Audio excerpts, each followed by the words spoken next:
We have big news out of Toronto. Defenseman John Klingberg is going to have surgery and is done for the year. We'll discuss how this affects the LTIR pool and what it could mean for how they reallocate that money coming up next.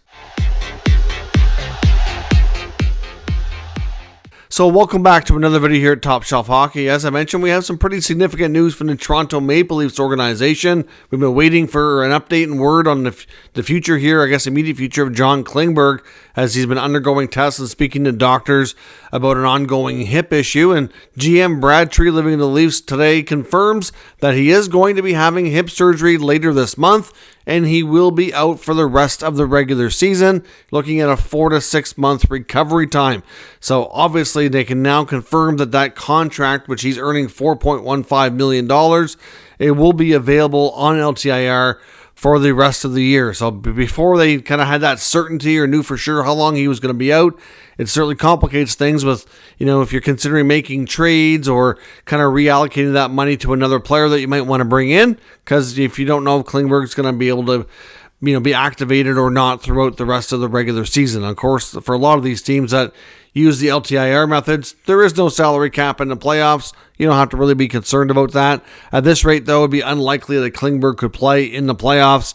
I guess maybe if they made a deep run and they were starting to get really banged up, maybe. I think that's probably unlikely, but the real only possibility at this rate. More than likely, Klingberg would take the 4 to 6 months full recovery, and of course he'll be an unrestricted free agent, and he can consider getting a new contract and getting a fresh start next season, whether that be with the Leafs or someplace else. Of course, that gives the Maple Leafs a total of $14.4 million in their LTIR pool. They continue to have the contract of Jake Muzzin and Matt Murray on the LTIR as well. So that gives them a big pool of money. They can go above the cap. Of course, all of these contracts are actually expiring this year, so it's certainly a case of they're not going to have this for next offseason and beyond. I mean, not to say that they couldn't have other players end up in these predicaments, but it's not like any of these contracts are, have multiple years left. In a case like when Muzzin, for example,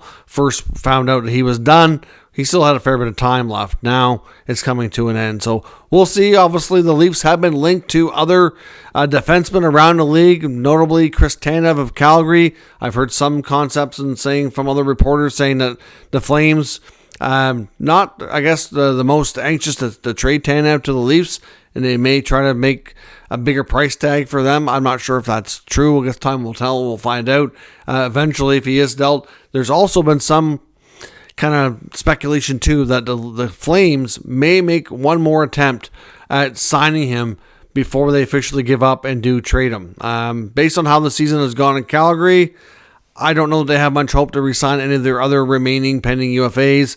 I think Tanev and Lindholm, for that matter, are probably as good as gone. It's just a matter of finding the right deals before they're dealt sometime between now and the NHL trade deadline. But the main news here today is that Klingberg will not return during this regular season. I know he had his moments early on when he looked good, and he certainly had his moments defensively where he struggled. And to me, I was a little confused the whole time since the Leafs signed him in the first place, given that I didn't think he was a type of defenseman that they really needed. I mean, he's always been a decent player, but he certainly has gone down and declined in recent years. And if this hip issue has been a lingering problem, I can see why that would be. But I thought they needed more of a physical style, more of a better defender, because Klingberg really, when it comes to defending, he's not really that good. He was known for his offensive skills, and defensively he was, well, oftentimes more of a liability. Let's just be honest. That's just the way it is. So, but yeah, this is welcome news from the sense that they at least have clarity, and you don't want to see anybody have, serious injuries or surgeries. But if that's what he needs to do to get better, and it also helps the Leafs find I think, in my opinion, a defenseman that fits better, then it works out, and we'll see how they react from here. Let me know which defenseman around the NHL you would like to see GM Brad Tree, living in the Toronto Maple Leafs, target as a replacement here, now that they have certainty that Klingberg's money will be able to be used for the rest of the year. Let me know your thoughts on that down in the comments. We'll discuss further. If you're new to the channel, of course, make sure you subscribe and stick around. We'll keep you up to date with all the news, rumors, and analysis of all 32 NHL teams. Thanks for watching, and I'll catch you next time.